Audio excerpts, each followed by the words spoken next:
G, B, C, and then open E string gives me a C major 7. Now, because I'm taking the third up a diatonic step, that means my E is going to come up a half step to F, and that gives me this sound. Again, beautiful sound. And this makes it even a little more playable as I go up the neck. Normally, D minor 7 would be a real bear to play, but since the F goes up to G, hey, not so bad after all. Same thing with E minor 7, G goes up to A, and so forth, all the way up. So we're going to talk next about taking those sounds and arpeggiating them to get interesting sounding single note lines.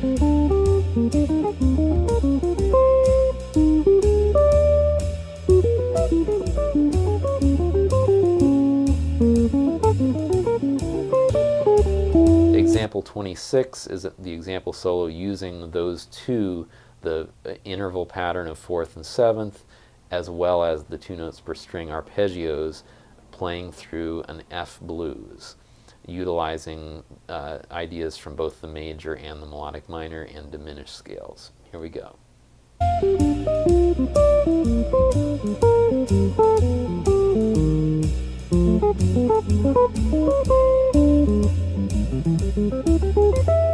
It's easier, for at least for me, if I take a major C major 7 chord that I already am familiar with, that shape, and I figured out, oh, if I just replace the third with the second, you know, down a diatonic step, I'll get the same chord, and it's an easy way to relate to something I already know how to play. Major 7, this is the weird one, G goes to A, which isn't really suspended, it's suspended sharp 4, it's a half step higher than a sus4, and then finally F7 sus.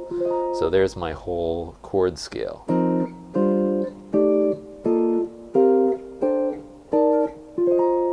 And this is going to be very useful for generating some interesting new sounds for the blues.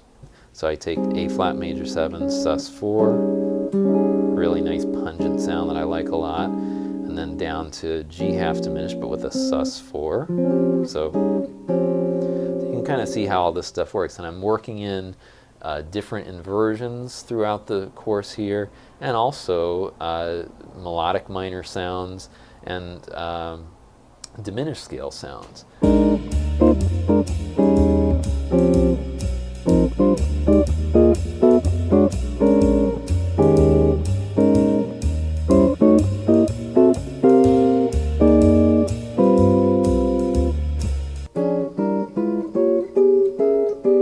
Taking it all the way up and down the diminished scale using that 3 frets, 3 frets, 3 frets concept.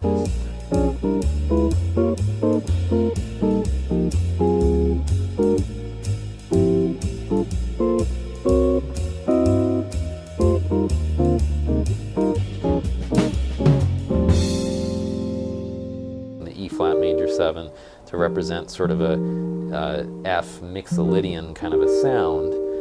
And then I'm moving that around in parallel motion, in this case in 4ths and 5ths, and ending up with kind of a tritone sub, you know, B7. So it's a little bit like what I was doing with the McCoy-Tyner kind of stuff with the 4th voicings, that stuff, but using tertiary or third-based voicing.